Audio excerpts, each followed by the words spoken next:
And before we get into football, I do want to ask you about your career. So it's been cool.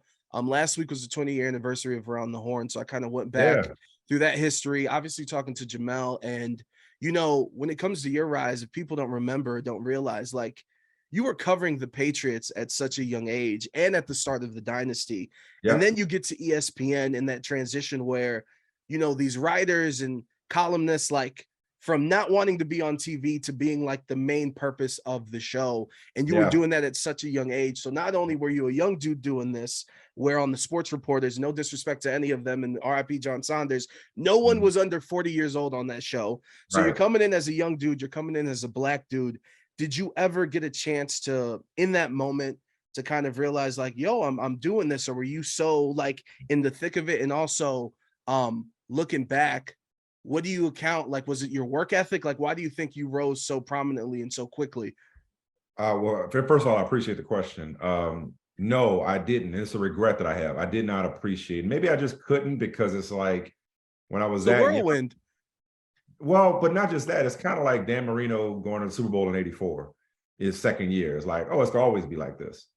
And so I think, I always expected excellence and demanded excellence of myself. I was always a hard worker all the way through school. And so um, when I started to achieve at a young age, it felt like, yeah, this is what I'm supposed to be doing. I felt like I belonged. I didn't feel like, wow, I can't believe I'm here. And I didn't feel like, wow, all my hard work is paid off because I had just graduated from college. So it just felt like the natural progression. And so I never stopped to appreciate what I was doing and how soon I was doing it and how awesome it was because I was always focused on the next thing. And that prevented me from being in the moment. It prevented me from really appreciating how blessed I was and how fortunate I was to be doing something so fun and to be around the teams, the players, the stories, the colleagues that I got a chance to get exposure to. Um, so that was the appreciation part. The second part was why. Man, I don't consider myself to be any more talented than anybody else doing this. I think I had the fortune of being, like I said, in the right place at the right time in New England.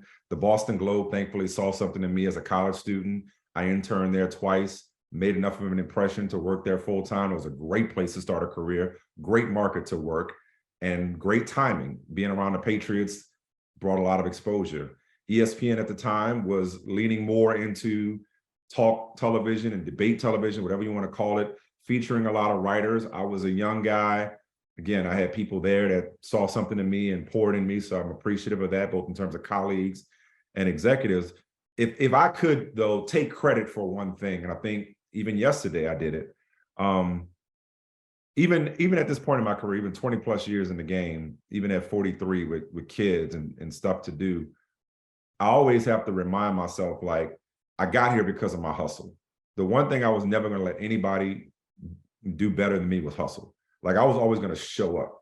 I was going to show up even if I ain't had to show up. Nobody had to tell me to show up. Nobody had to tell me to get on the plane. Nobody had to tell me to get in a car. Nobody had to tell me to get on the phone. I was always going to make sure that nobody outworked me. So, like just yesterday, and again, I'm not asking for credit for this. I'm just pointing out what has allowed me in my mind to be successful, and what makes me feel better about myself is just showing up when it would be easy for me to say, no, I don't feel like it and I don't have to. Yesterday I spent the day at the Jets facility, so did a 2.5 3 hour drive there, 4 hour drive back with traffic just to be at the Jets facility. I didn't have to do that.